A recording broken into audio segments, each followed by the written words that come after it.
अजीज़ तलबा और तालबात, Farooq foundation online school के ज़रिए यकसा नसाब के मुताबिक तालीम हासिल करें। अगर हमारी वीडियोस पसंद आएँ तो चैनल को सब्सक्राइब करें और दोस्तों के साथ शेयर करें और बेल आइकन को लाजमी दबाएं ताकि आइंदा आने वाली तालीमी वीडियोस आप हासिल कर सकें। अस्सलाम वालेकुम बच्चों, उम्मीद है आप सब खैरियत से होंगे। बच्चों, ऑनलाइन स्कूल से आप मुकम्मल तालीम हासिल करके बोर्ड का इम्तहान बराए जमात नहम और दहम बेहतर तौर पर पास कर सकते हैं।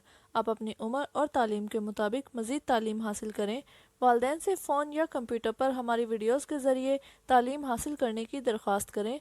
रोज़ाना 1 से 2 घंटे ऑनलाइन पढ़ाई करें और जब आप स्कूल जाएंगे तो आपको मज़ीद किसी मदद की ज़रूरत नहीं होगी। इस तरह पढ़ाई करके अपना वक्त और वालिदैन के अखराजात में बचत कर सकते हैं। ऑनलाइन स्कूल की कोई फ़ीस नहीं है। आप जूम पर भी क्लासेस का फ़ायदा उठा सकेंगे। हर मजमून की मुकम्मल तालीमी वीडियोस मौजूद हैं। एक्शन हम एंजाइम के एक्शंस के बारे में पढ़ेंगे और उनका मैकेनिज्म पढ़ेंगे, लेकिन इनको पढ़ने से पहले हम लोग रिवाइज कर लेते हैं कि हमने अपने प्रीवियस लेक्चर में अब तक क्या कुछ पढ़ लिया है। आपने इस चैप्टर के स्टार्ट में सबसे पहले हम लोगों ने मेटाबॉलिज्म के बारे में पढ़ा कि मेटाबॉलिज्म क्या है। मेटाबॉलिज्म एक ऐसा प्रोसेस है या ऐसा रिएक्शन है जो कि लिविंग ऑर्गेनिज्म के अंदर होता है ताकि वो उनकी लाइफ को मेंटेन रख सके। देन हम लोगों ने एनाबॉलिज्म और कैटाबॉलिज्म के बारे में पढ़ा कि एनाबॉलिज्म क्या होता है। ऐसा बायोकेमिकल रिएक्शन है जिसके अंदर लार्जर मॉलिक्यूल जो है वो सिंथेसाइज्ड होते हैं, जबकि कैटाबॉलिज्म जो है वो वाला बायोकेमिकल रिएक्शन है जिनके अंदर लार्जर मॉलिक्यूल जो है वो ब्रोकन डाउन हो जाते हैं, मीन्स के टूट जाते हैं। सो कैटाबॉलिज्म में एनर्जी जो है हमारे पास रिलीज होती है, जबकि एनाबॉलिज्म में हमारे पास एनर्जी यूटिलाइज होती है। देन हम लोगों ने एंजाइम की डेफिनेशन पढ़ी कि एंजाइम है क्या। एंजाइम जो है बेसिकली प्रोटीन होते हैं जो कि स्पीड अप कर देते हैं हमारी बॉडी में बायोकेमिकल रिएक्शंस को, और ड्यूरिंग द रिएक्शन जो है ये अपनी जो फॉर्मेशन है उसको चेंज नहीं करते। The molecules at which enzyme act are called substrate. ऐसे मॉलिक्यूल जिन पे जो एंजाइम है वो वर्क कर रहे हैं उनको हम लोग सबस्ट्रेट कहते हैं, और जब एंजाइम जो हैं वो एक मॉलिक्यूल्स को दूसरे मॉलिक्यूल्स में कन्वर्ट कर देते हैं तो उनको हम लोग प्रोडक्ट्स बोलते हैं। देन हम लोग एक्टिवेशन एनर्जी के बारे में पढ़ लेते हैं कि एक्टिवेशन एनर्जी हमारे पास क्या है। जितने भी केमिकल रिएक्शन है उनको स्टार्ट होने के लिए एक्टिवेशन एनर्जी जो है वो रिक्वायर्ड होती है। It is defined as minimum energy required to start a reaction. ये वो मिनिमम एनर्जी है, कम से कम एनर्जी है जो कि एक रिएक्शन को स्टार्ट होने में हेल्प करती है। देन हम लोगों को यहाँ पे बताया गया कि एंजाइम्स जो है वो एक्टिवेशन एनर्जी को कम कर देते हैं। उसके कुछ वेज हैं, कुछ तरीके हैं जिनके जरिए जो है वो एक्टिवेशन एनर्जी जो है कम हो सकती है। फर्स्ट सबसे पहले क्या था कि शेप ऑफ सबस्ट्रेट को चेंज कर देना। ऑल्टर करना मीन्स के चेंज कर देना, जो सबस्ट्रेट की जो शेप है उसको चेंज कर देना और उसकी जो रिक्वायरमेंट है एनर्जी की उससे क्या हो जाएगी, कम हो जाएगी। देन उसके बाद क्या था कि चार्जेस की डिस्ट्रीब्यूशन जो है वो चेंज कर देना, उनको डिस्टर्ब कर देना। देन हम लोगों ने पढ़ा कि एंजाइम जो है वो एक्टिवेशन एनर्जी को लोअर कर देते हैं by bringing substrate in the correct orientation, के जो सबस्ट्रेट है उसके ओरिएंटेशन को चेंज करने से, उसको करेक्ट ओरिएंटेशन में लाने से। देन हम लोगों ने पढ़ा कि एंजाइम को कैटेगराइज किया गया है 2 बेस पे, और वो कौन सी बेस है, इंट्रासेलुलर और एक्स्ट्रा सेलुलर। मीन्स के एंजाइम जो है वो सेल के अंदर जो वर्किंग कर रहे होते हैं उनको इंट्रासेलुलर बोलते हैं, और जो सेल से बाहर वर्किंग कर रहे होते हैं उनको एक्स्ट्रा सेलुलर एंजाइम जो है वो बोला जाता है। इंट्रासेलुलर में सेल के अंदर साइटोप्लाज्म में सेल जो है वो एंजाइम जो है वो वर्किंग कर रहे होते हैं जैसे कि ग्लाइकोलाइसिस में कर रहे होते हैं, और एक्स्ट्रा सेलुलर एंजाइम मीन्स के सेल से बाहर जैसे कि स्टमक में हमारे ऑर्गन्स में पेप्सिन एंजाइम जो है वो अपनी वर्किंग कर रहा होता है। देन उसके बाद हम लोगों ने करेक्टरिस्टिक्स ऑफ एंजाइम्स पढ़ी हैं कि एंजाइम्स की क्या क्या खसूसियात है। हमारे पास एंजाइम जो है वो हमारे पास ग्लोबुलर प्रोटीन्स होते हैं जैसे कि बाकी तमाम होते हैं। Enzymes are made of long linear chains. Enzyme जो है वो लॉन्ग लीनियर चेन से मिलकर बने होते हैं, और जो हमारे पास लॉन्ग लीनियर चेन जो होती हैं प्रोटीन्स की वो अमाइनो एसिड से मिलकर बनी होती हैं, और जो एंजाइम्स हैं उनका स्ट्रक्चर जो है वो 3 डायमेंशनल मॉलिक्यूल्स वाला होता है। Almost all enzymes are protein. Almost जितने भी एंजाइम है वो हमारे पास क्या है, प्रोटीन है। वो किससे मिलके बने होते हैं, अमाइनो एसिड से मिलके बने होते हैं। Most enzyme reaction rates are millions of time faster than those of comparably uncatalysed reaction. जो हमारे पास जिन रिएक्शंस में हम लोग एंजाइम्स को यूज़ नहीं करते वो रिएक्शंस जो है वो स्लो होते हैं, और जिन रिएक्शंस में हम लोग एंजाइम्स को यूज़ करते हैं वो मिलियन टाइम फास्टर होते हैं। यहाँ पे ये बताया गया हम लोगों को। देन हम लोगों को इसमें बताया गया कि enzyme activity can also be regulated by inhibitors and activators. Enzyme की जो एक्टिविटी है हम उसको रेगुलेट कर सकते हैं, उसको मैनेज कर सकते हैं किन के थ्रू, by inhibitors and activators. Then हम लोगों ने पढ़ा कि नॉन प्रोटीन मॉलिक्यूल्स जो होते हैं उनको हम लोग कोफैक्टर कहते हैं। कोफैक्टर जो है वो टू टाइप्स के होते हैं, इनऑर्गेनिक भी हो सकते हैं और ऑर्गेनिक भी हो सकते हैं। इनऑर्गेनिक में हमारे पास मेटल आयन आ जाते हैं, ऑर्गेनिक में हमारे पास फ्लेविन एंड हीम आ जाता है। If organic cofactors are tightly bound to enzyme, they are called prosthetic group. अगर organic cofactor जो हैं वो enzyme के साथ tightly bound हैं, देन हम लोग उनको प्रोस्थेटिक ग्रुप कहते हैं। लेकिन अगर ऑर्गेनिक फैक्टर जो है वो लूजली अटैच्ड है एंजाइम के साथ, तो हम लोग उसको को एंजाइम्स बोलते हैं। देन हम लोगों ने एंजाइम्स के यूजेस के बारे में पढ़ा कि एंजाइम कहाँ कहाँ पे यूज होते हैं। एंजाइम फूड इंडस्ट्री में यूज होते हैं, फूड बनाने के लिए, ब्रूइंग इंडस्ट्री में यूज होते हैं, अल्कोहल्स फर्मेंटेशन के लिए, पेपर इंडस्ट्री में यूज होते हैं, पेपर की मेकिंग के लिए, एंड बायोलॉजिकल डिटर्जेंट्स में यूज होते हैं। देन हम लोगों ने पढ़ा कि कौन कौन से फैक्टर्स जो हैं वो एंजाइम को इफेक्ट कर सकते हैं। सबसे फर्स्ट था टेम्परेचर। टेम्परेचर क्या है कि टेम्परेचर जो है वो स्पीड अप कर देता है एंजाइम की एक्टिविटी को, और एक ऐसा पॉइंट जहाँ पे एंजाइम की वर्किंग मैक्सिमम होती है, सबसे ज़्यादा वर्किंग होती है, उसको हम लोग बोलते हैं ऑप्टिमम टेम्परेचर। अगर टेम्परेचर ऑप्टिमम टेम्परेचर से राइज कर जाता है तो उससे क्या होगा कि हमारे पास काइनेटिक एनर्जी इंक्रीज हो जाएगी। काइनेटिक एनर्जी बहुत ज़्यादा इंक्रीज हो जाएगी, वाइब्रेशन बढ़ जाएगी एटम्स के दौरान। तो फिर क्या हो जाएगा, हमारे पास डीनेचुरेशन हो जाएगी किसकी, एंजाइम की। आज का हमारा टॉपिक है मैकेनिज्म ऑफ एंजाइम एक्शन। हम एंजाइम का जो एक्शन है उसका मैकेनिज्म पढ़ते हैं। When enzyme attach with substrate, जब एक एंजाइम जो है वो सबस्ट्रेट के साथ अटैच होता है। अ टेम्परेरी एंजाइम सबस्ट्रेट, तो टेम्परेरी कहते हैं कि थोड़े अरसे के लिए। A temporary enzyme substrate complex is formed, ES complex is formed. ES means enzyme substrate. एक एंजाइम जो है जब सबस्ट्रेट के साथ आके अटैच होता है तो हमारे पास एंजाइम सबस्ट्रेट कॉम्प्लेक्स बन जाता है। Enzyme catalyse the reaction, enzyme क्या करता है, कैटालाइज करता है, स्पीड अप करता है रिएक्शन को, एंड सबस्ट्रेट इज ट्रांसफॉर्म, और सबस्ट्रेट को क्या करता है, ट्रांसफॉर्म कर देता है, चेंज कर देता है into product. After the ES complex break and enzyme and product are release. लेकिन जब ES कॉम्प्लेक्स जो है हमारे पास जो बनता है वो ब्रेक हो जाए तो उसके बाद क्या है, एंजाइम और प्रोडक्ट जो है वो रिलीज हो जाते हैं, मीन्स के सेपरेट सेपरेट हो जाते हैं। जैसे कि हमें यहाँ इस इक्वेशन में बताया गया, ये हमारे पास एंजाइम है एंड ये हमारे पास सबस्ट्रेट है। जब एंजाइम और सबस्ट्रेट एक दूसरे के साथ अटैच होंगे तो हमारे पास यहाँ पे ES कॉम्प्लेक्स बन गया है, ठीक है। जब ES कॉम्प्लेक्स हमारे पास बन गया, ES कॉम्प्लेक्स बनने के बाद जब ES कॉम्प्लेक्स ब्रेक हो जाएगा तो उसमें से एंजाइम और प्रोडक्ट जो है वो हमें मिल जाएंगे। मीन्स के पहले एंजाइम और सबस्ट्रेट थे, उससे ES कॉम्प्लेक्स बना। ES कॉम्प्लेक्स जब हमारे पास रिजल्ट में चेंज हुआ है, उसका प्रोडक्ट आया है, तो उससे हमारे पास एंजाइम्स और प्रोडक्ट जो है उसका रिजल्ट निकल आएगा। In order to explain the mechanism of enzyme action, our German chemist Emil Fischer in 1894 proposed lock and key model. इसी mechanism को explain करने के लिए एक जर्मन केमिस्ट ने क्या है 1894 में एक मॉडल जो है वो प्रपोज किया, और उसका नाम क्या था, lock and key model. According to this model, इस मॉडल के मुताबिक both enzyme and substrate, both दोनों, अब दो कौन है, enzyme and substrate, both enzyme and substrate possessive specific shape. अब इस मॉडल के मुताबिक एंजाइम और सबस्ट्रेट दोनों की क्या होती है, एक स्पेसिफिक शेप होती है, that fit exactly into one and other, जो कि एक दूसरे के अंदर एग्जैक्टली क्या हो सकते हैं, फिट हो सकते हैं। This model explain enzyme specificity, ये जो एंजाइम है ये हमारे पास इस मॉडल की स्पेसिफिसिटी जो है उसको एक्सप्लेन करता है। इस मॉडल में हमें क्या बताया गया है कि both enzyme and substrate, enzyme और सबस्ट्रेट दोनों का क्या होता है, एक अलग-अलग शेप होती है, अपनी स्पेसिफिक शेप होती है, जो कि एक दूसरे के अंदर फिट आ जाते हैं, ठीक है। अब हम लोग इसको बाय डायग्राम देखते हैं। ये हमारे पास एंजाइम है और ये हमारे पास सबस्ट्रेट है। अगर आपको ऊपर इक्वेशन याद हो तो हम लोगों ने कहा था एंजाइम और सबस्ट्रेट मिलते हैं और एंजाइम सबस्ट्रेट कॉम्प्लेक्स बना देते हैं। तो यहाँ पे ये एंजाइम है, ये इसकी एक्टिव साइट है जहाँ पे सबस्ट्रेट ने आके जुड़ना है, और ये हमारे पास सबस्ट्रेट है। तो एंजाइम में क्या होगा, ये सबस्ट्रेट जो है ये आके फिट हो जाएगा। इस मॉडल के मुताबिक क्या है, एंजाइम की भी एक प्रॉपर शेप है और सबस्ट्रेट की भी एक प्रॉपर शेप है। तो ये क्या होगा, यहाँ पे इसके लिए ऑलरेडी स्पेस होगी इस सबस्ट्रेट के लिए, तो ये सबस्ट्रेट इस एंजाइम में आके फिट हो जाएगा और हमारे पास क्या बना देगा, एंजाइम सबस्ट्रेट कॉम्प्लेक्स बना देगा। जिस तरह हम लोगों ने कहा था या पढ़ा था कि एंजाइम और सबस्ट्रेट मिलेंगे और एंजाइम सबस्ट्रेट कॉम्प्लेक्स बना देंगे, तो यहाँ भी एंजाइम और सबस्ट्रेट मिले और एंजाइम सबस्ट्रेट कॉम्प्लेक्स जो है वो बन गया है। देन उसके बाद एंजाइम सबस्ट्रेट कॉम्प्लेक्स जो है वो ब्रोकन डाउन हो जाएगा, मीन्स कि टूट जाएगा। ये जब टूट जाएगा तो हमारे पास क्या आ जाएंगे, यहाँ पे ये प्रोडक्ट आ जाएंगे हमारे पास, मीन्स के एंजाइम और प्रोडक्ट दोनों अलग-अलग हो जाएंगे।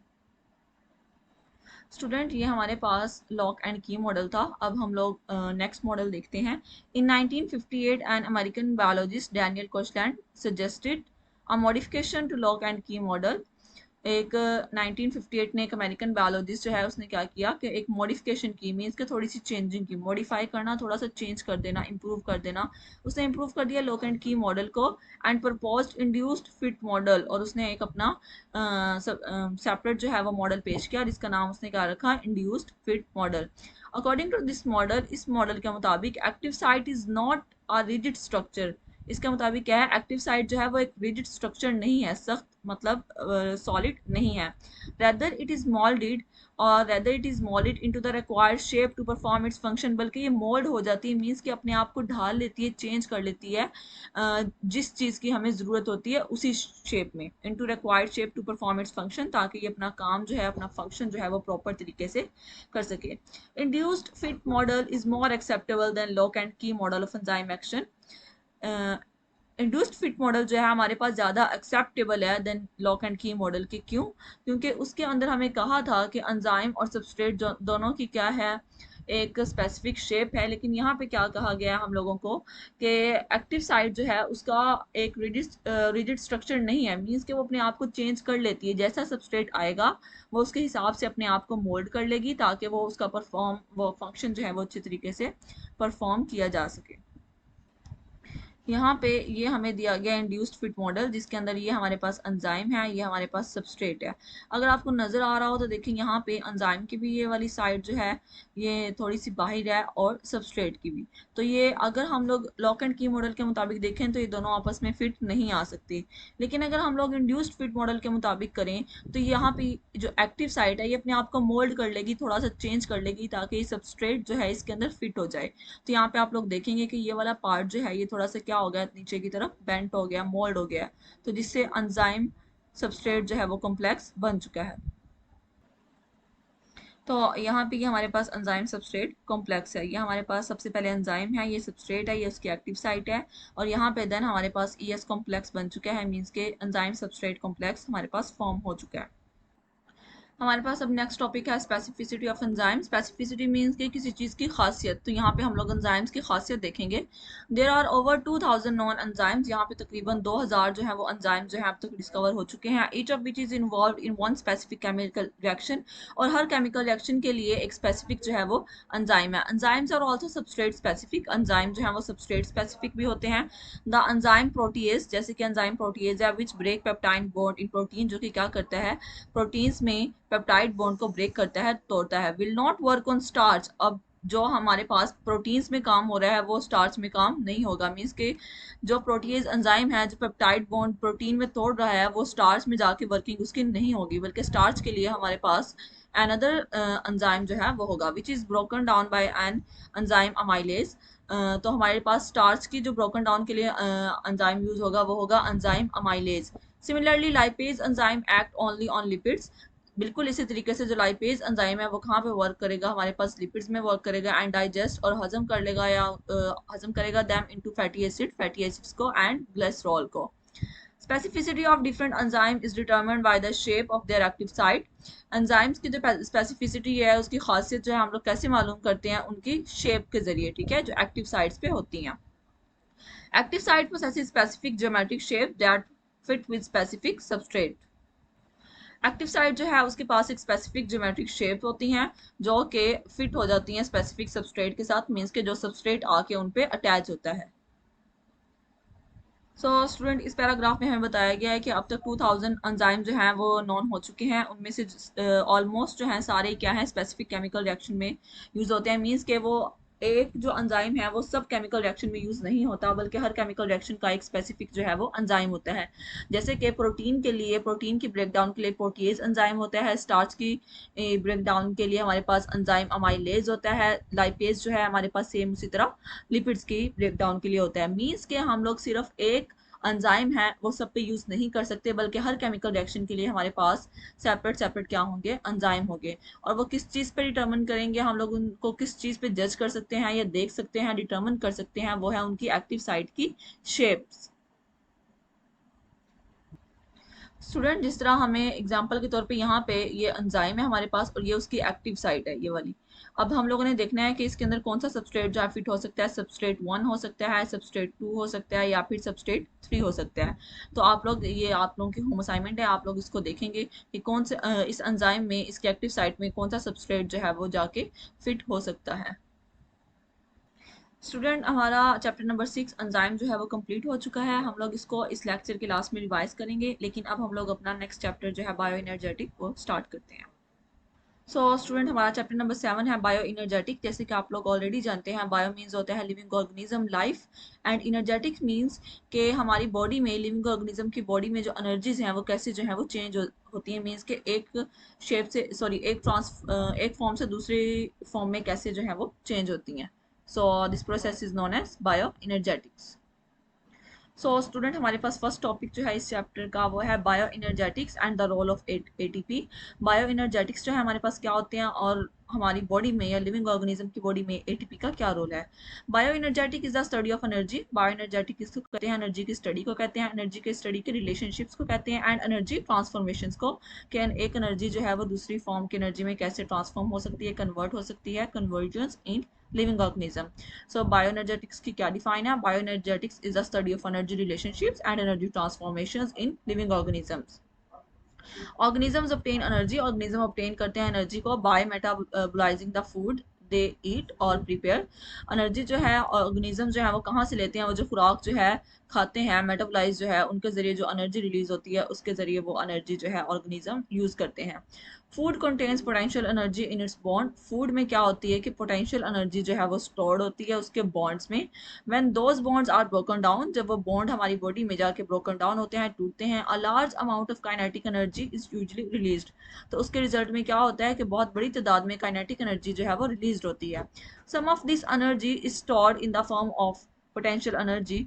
कुछ जो एनर्जी है, एनर्जी जो होती है हमारी बॉडी में, वो क्या है? पोटेंशियल एनर्जी की फॉर्म में स्टोर हो जाती है in the bond of ATP, ATP molecules की फॉर्म में, while the rest escape as heat, और बाकी जो है हमारी बॉडी से स्केप हो जाती है, निकल जाती है। The potential energy stored in ATP, जो पोटेंशियल एनर्जी है वो एटीपी की फॉर्म में हम स्टोर्ड होती है, जमा होती है, is again transformed into kinetic energy to carry out life activities, और उसे क्या करती है कि हमारी बॉडी में जो काइनेटिक एनर्जी है, जो कि हमारी बॉडी की जो लाइफ एक्टिविटीज हैं उनको मैनेज कर रही है, वहाँ पे उनकी हेल्प करती है। इस पैराग्राफ में हम लोगों ने क्या पढ़ा है कि बायो इनर्जेटिक की डिफाइन पढ़ी है। बायो इनर्जेटिक है क्या? ये एक एनर्जी रिलेशनशिप है, एनर्जी ट्रांसफॉर्मेशन है, इसके दरमियान में लिविंग ऑर्गेनिजम्स में एनर्जी ऑब्टेन्स, सॉरी, ऑर्गेनिज्म जो है ऑब्टेन करते हैं एनर्जी को कहाँ से? फूड के जरिए से। और फूड में एनर्जी कहाँ से आती है? फूड में एनर्जी स्टोर हुई होती है, पोटेंशियल एनर्जी स्टोर हुई होती है बॉन्ड्स की फॉर्म में। और हमारी बॉडी में जब हम लोग उस खुराक को खाते हैं तो वो बॉन्ड जो है वो टूट जाते हैं। जब वो बॉन्ड टूटते हैं तो उनके अंदर से काइनेटिक एनर्जी जो है रिलीज होती है। जब वो काइनेटिक एनर्जी रिलीज होती है तो वो क्या होती है कि पोटेंशियल एनर्जी की फॉर्म में हमारी बॉडी में ही एटीपी की फॉर्म में स्टोर हो जाती है, और बाकी जो एक्स्ट्रा हो जाती है वो हीट के जरिए स्केप हो जाती है। यहाँ पे हमें कुछ इंपॉर्टेंट इन्फॉर्मेशन बताई गई है, हम लोग उसको रीड कर लेते हैं। Plant and some microorganism prepare their own food from carbon dioxide and water in the presence of light by a process called photosynthesis.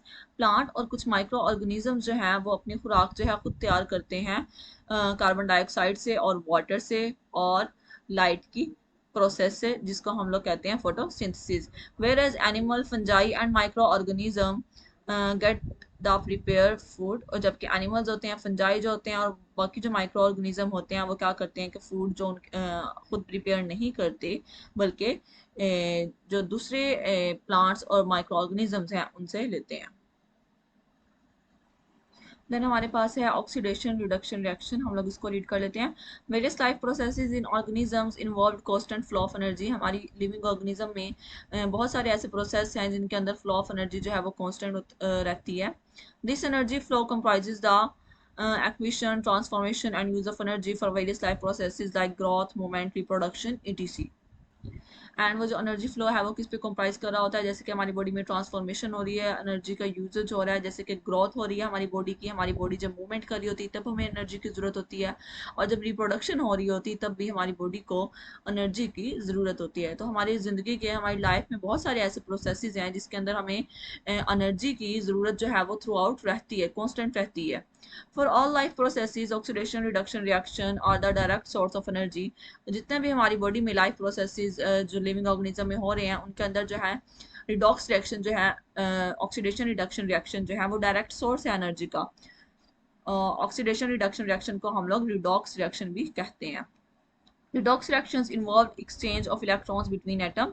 Redox reaction क्या है, जिसके अंदर एक्सचेंज होता है, चेंज होते रहते हैं, मींस के electrons between the atoms, atoms के दरमियान में। The loss of electrons is called oxidation. जब एक इलेक्ट्रॉन जो है वो लॉस हो जाता है उसको हम लोग ऑक्सीडेशन कहते हैं, लेकिन जब वो गेन होता है, वापस आता है, तो उसको हम लोग क्या कहते हैं, रिडक्शन होते हैं। लॉस करना मीन्स के माइनस में जाना, तो उसको हम लोग क्या कहेंगे, ऑक्सीडेशन कहेंगे। और जब आते हैं हमारे पास मीन्स के प्लस होते हैं, तो हम लोग उसको रिडक्शन कहेंगे। Electrons can be and energy sources. Electrons जो हैं वो भी एनर्जी सोर्सेज हो सकते हैं। It depends upon their location and arrangement in atom. और ये किस पे डिपेंड करता है कि एटम्स के अंदर उनकी लोकेशन कहाँ पे है और उनकी क्या अरेंजमेंट है। For example when they are present in oxygen, जैसे कि जब ये ऑक्सीजन के अंदर प्रेजेंट होते हैं, they make stable association with oxygen atom and are not good energy source। Then उस वक्त जब ये ऑक्सीजन के अंदर प्रेजेंट होते हैं तो ये ऑक्सीजन एटम के साथ एसोसिएट हो रहे होते हैं और ये एनर्जी का गुड सोर्स नहीं होते।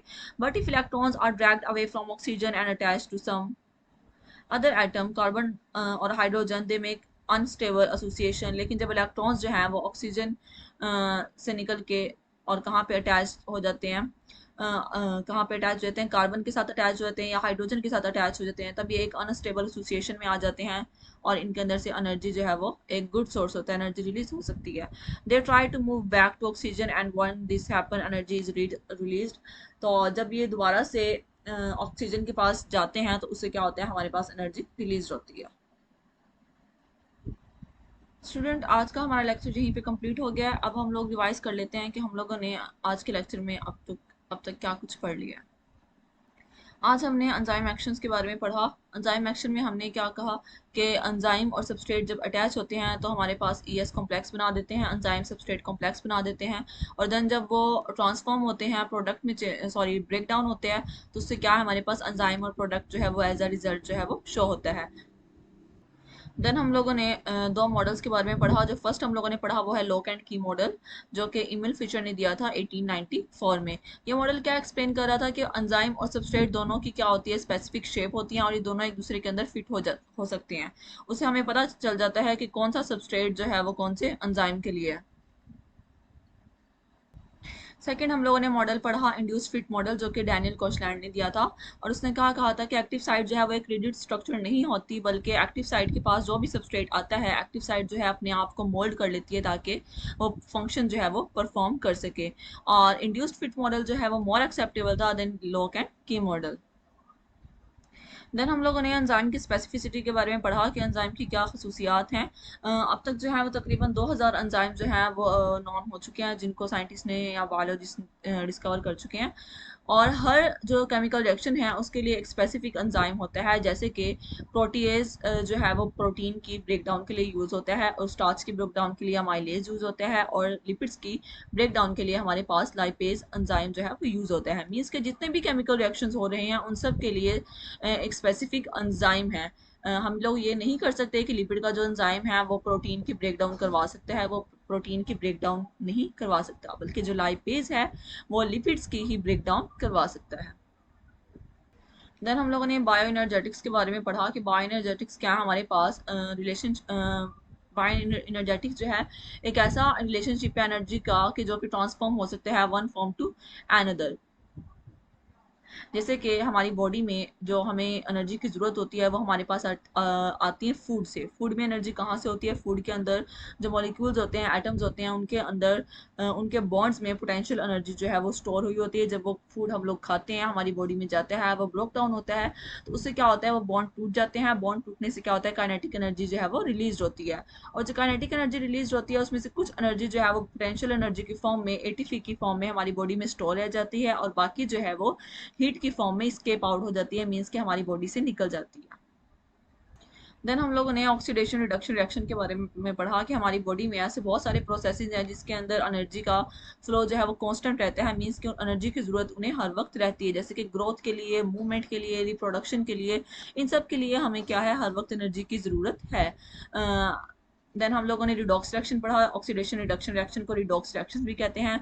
जब हमारे पास इलेक्ट्रॉन जो है वो लॉस हो जाते हैं, कमी हो जाती है इलेक्ट्रॉन की, तो उस प्रोसेस को हम लोग ऑक्सीडेशन कहते हैं। जबकि अगर हमारे पास इलेक्ट्रॉन्स जो है वो ज़्यादा हो जाएं, गेन हो जाएं, तो उसको हम लोग रिडक्शन कहते हैं। स्टूडेंट, आज का आपका लेक्चर यहीं पे कंप्लीट हुआ। नेक्स्ट लेक्चर में हम इंशाल्लाह नेक्स्ट टॉपिक जो है वो कवर करेंगे। Thank you. अल्लाह हाफिज़।